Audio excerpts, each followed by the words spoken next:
지난주는 우리가 시험을 극복하자라는 것에 대해서 이제 말씀을 나눴다면 이번 주는 말씀으로 거듭난 자의 삶에 대해서 말씀을 하십니다. 그럼 시험과 말씀으로 거듭난 자가 무슨 상관이냐? 이거 이제 적용 시간에 이제 말씀을 드리겠고요. 그래서 오늘 주제를 이렇게 잡았는데요. 말씀으로 태어난 자답게 살자라는 것을 주제로 각절 말씀 읽도록 하겠습니다. 먼저 17절 말씀 함께 읽도록 하겠습니다. 모든 좋은 선물과 모든 완전한 선물은 위에서 오며 빛들의 아버지로부터 내려오거니와 그분께는 변함도 없고 회전하는 그림자도 없느니라 라고 말씀합니다.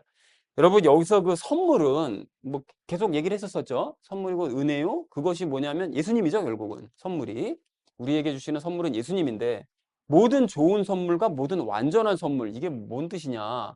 모든 완전한 선물이라는 것은 예수님이 이제 완전한 선물이 되는 거니까 예수님과의 그 연합의 선물을 얘기하는 것이겠죠. 그리고 모든 좋은 선물은 그렇게 완전하신 예수님과 연합해서, 그 말씀이신 예수님과 연합해서 함께 살아가는 삶이 좋은 선물입니다. 우리에게. 이제 그런 선물을 우리가 받아야 되는데 그것은 위로부터 온다는 거예요. 위니까 당연히 성부 하나님께서 내려주시는 것이다 라는 걸 이제 너무나 당연한 것이죠. 자, 그런데 이거 빛들의 아버지라는 말을 씁니다. 위에서 내려오는 그 빛들의 아버지로부터 내려오는데, 빛들의 아버지는 당연히 성부 하나님을 얘기하는 것이겠죠. 그러면 이 빛이 왜 빛이냐? 빛이 우리 하나 성부 하나님께서는 빛들을 창조하시고 그 빛 자체시죠. 그렇기 때문에 그 빛들의 아버지다라고 이제 표현을 하고 있습니다. 자, 그래서 그분으로부터 이제 내려오는데, 선물이 내려오는데 그분께는 변함도 없고 회전하는 그림자도 없대요. 근데 여러분, 그림자가 왜 생기느냐를 생각해 보면 빛을 비춰야 그림자가 생기는 거잖아요. 당연히, 그죠? 근데 그림자는 빛비춤을 받아야 생기는 건데 우리 하나님께서는 빛비춤을 받으실 일이 없습니다. 왜냐하면 당신이 빛을 비춰주시는 거지 남에게 빛비춤을 당하시는 분이 아니신 거예요. 그래서 우리 하나님께서는 빛 자체이심으로 그림자가 생길 수가 없는 거죠. 그러면 회전하는 그림자라는 게 뭐냐? 그림자가 언제 회전을 하죠? 햇빛을 받을 때 회전하죠? 햇빛이 도니까. 그럼 그에 따라서 그림자가 싹 이제 돌게 되는데 우리 하나님께서는 회전하는 그림자가 없다는 거예요. 그러니까 시간의 영향도 받으시는 분이 아니라는 거죠. 예, 그런 의미입니다. 자, 그래서 그렇다면 이제 시험에 대해서 말하던 야고보가 갑자기 왜 선물이나 빛이나 뭐 이런 것들에 대해서 말을 했느냐? 이 부분에 대해서는 이제 적용 시간에 이제 말씀을 따로 드리겠습니다. 자, 그래서 17절을 이렇게 정리할 수가 있겠는데요. 모든 좋은 선물과 완전한 선물은 빛들의 아버지가 계신 위로부터, 성부 하나님께로부터 내려온다. 자, 그래서 하나님께서는 변하지 않으시고 회전하는 그림자도 없는 바로 그런 분이시다. 이제 그런 분으로부터 선물이 우리에게 내려온다라고 얘기했다는 것이 17절의 의미가 되겠습니다. 자, 이어진 18절 말씀 함께 읽도록 하겠습니다. 그분께서 자신의 뜻에 따라 진리의 말씀으로 우리를 낳으셨으니 이것은 우리가 그분의 창조물 중에 첫 열매 종류가 되게 하려 하심이라 라고 말씀합니다. 진리의 말씀으로 우리를 낳으셨대요. 근데 여러분, 이게 굉장히 중요한 말씀입니다. 이게 뭔 뜻이냐? 이게 무슨 뜻인가 하면 이미 우리가 이에 대해서 히브리서 말씀을 통해서 나눴습니다. 그죠? 히브리서에서 뭐라고 그랬죠?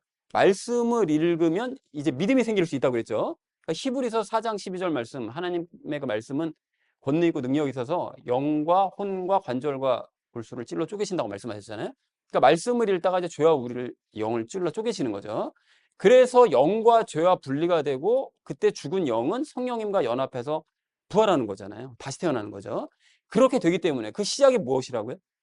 말씀이잖아요. 그죠? 그렇기 때문에 말씀으로, 그러니까 말씀 때문에 영이 다시 결과적으로 태어나게 되는 것이기 때문에 말씀으로 우리를 낳으셨다라고 표현한 것입니다.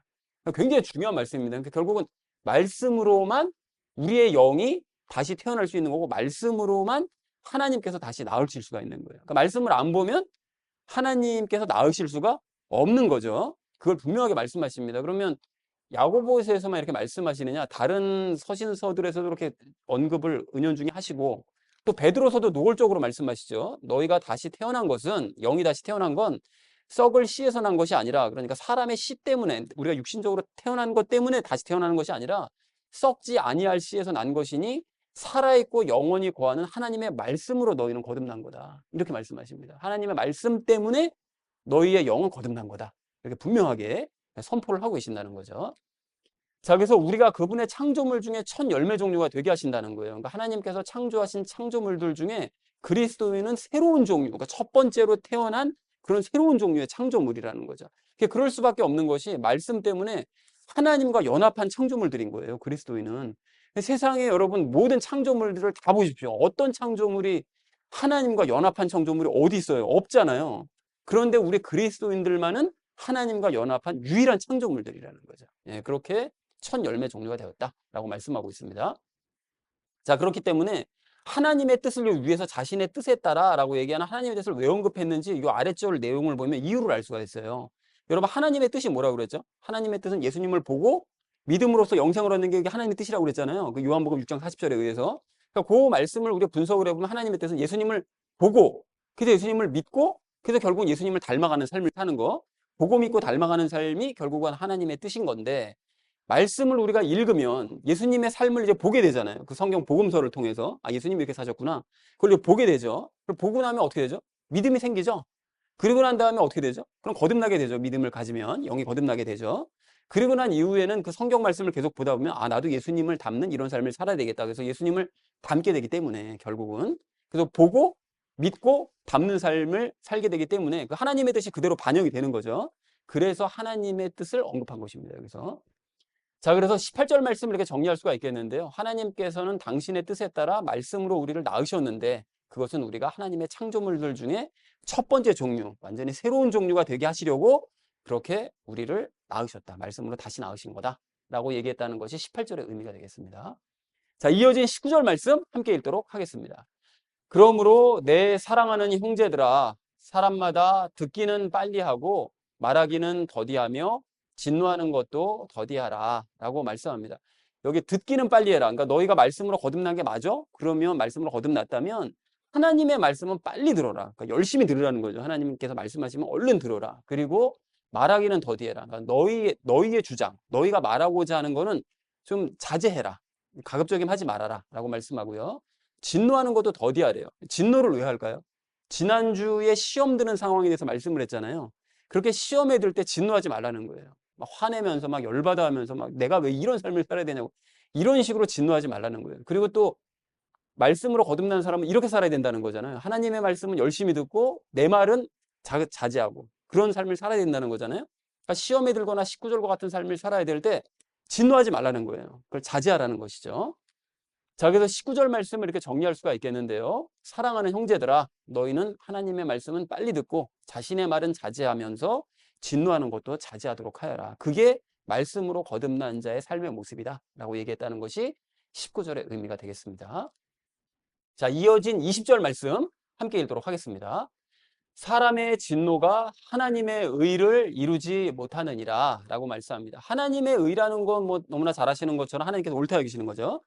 근데 보통은 하나님께서 옳다 여기시는 게 예수님과 연합하는 게 이제 하나님의 의가 맞는데 그런데 여기서는 이미 말씀으로 거듭난 자들에 대해서 얘기를 하고 있는 것이니까 여기서는 예수님과 연합해서 예수님을 닮아가는 삶, 즉 혼의 구원을 이루어가는 것을 이제 의미합니다. 그러니까 그것도 하나님께서 이제 옳다 하시는 바인 거죠. 자, 그러니까 그거를 이루지 못한대요. 그러니까 시험의 때를 지난 여러분 12절 말씀 기억해 보시면 시험의 때를 견디고 통과해내면 하나님께서 그 약속하신 관을 주신다고 그랬잖아요. 면류관을 주신다고. 그러니까 그걸 통과해서 예수님 닮으면 생명의 관을 받을 수 있는데 이렇게 시험의 때에 막 진노하거나 이렇게 되면 예수님을 닮을 수가 없다는 거죠. 하나님의 의를 이룰 수가 없다. 그러니까 진노하지 말아라라고 19절 말씀을 이제 부연 설명하고 있습니다. 자, 그래서 20절 말씀을 정리할 수 있겠는데요. 진노하면 예수님을 닮을 수 없다. 그러니까 19절 말씀처럼 진노하는 걸 자제해라 라고 얘기했다는 것이 20절의 의미가 되겠습니다. 자, 마지막 21절 말씀 우리 함께 읽도록 하겠습니다.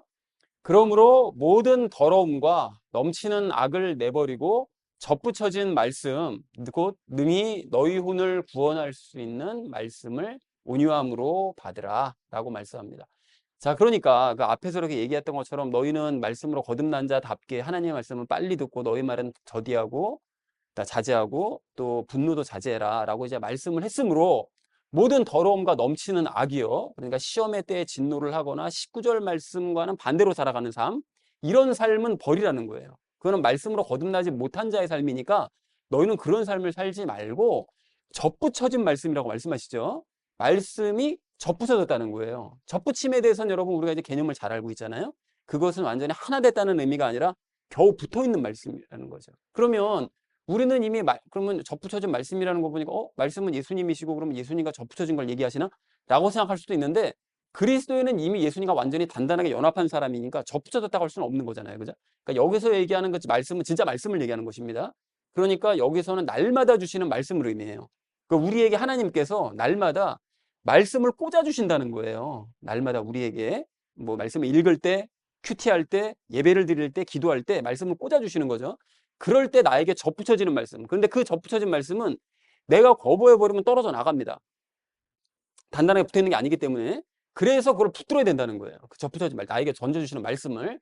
그래서 능히 그 말씀을 온유함으로 받으라는 거예요. 온유함은 여러분 알고 있잖아요. 무슨 뜻인지. 통제받으라는 얘기라고 그랬었잖아요. 그 의미가. 그러니까 너희가 진노를 버리고 날마다 그 주시는 말씀에 통제를 받겠다는 태도로 그 말씀을 받아들여야 된다. 라고 말씀하고 있습니다. 그렇게 너희가 하면 어떻게 된다고요?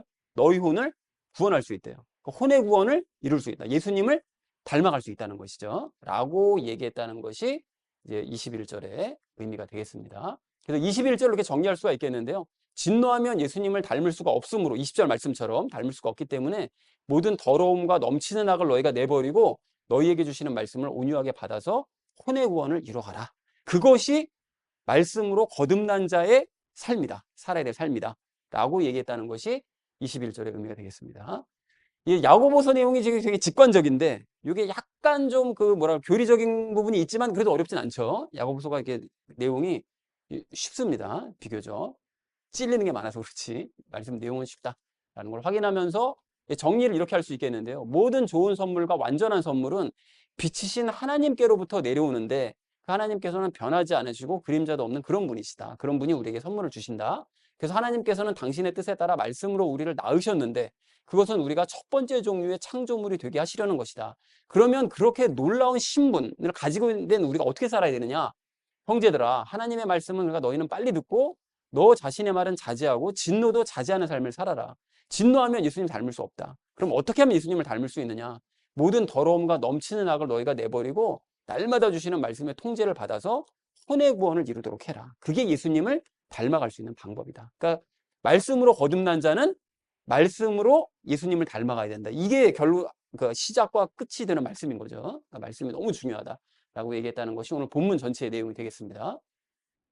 자, 그래서 하나님의 말씀으로 거듭난 자의 삶에 대해서 오늘 이제 말씀을 하고 있는데요. 그래서 관련된 세 가지 말씀 나누겠습니다. 그리스도인의 특징에 대해서, 그 두 번째는 그리스도인이 피해야 될 삶에 대해서, 마지막 세 번째는 그리스도인이 추구해야 될 삶에 대해서 내용을 나누도록 하겠습니다. 그래서 오늘의 결론이요.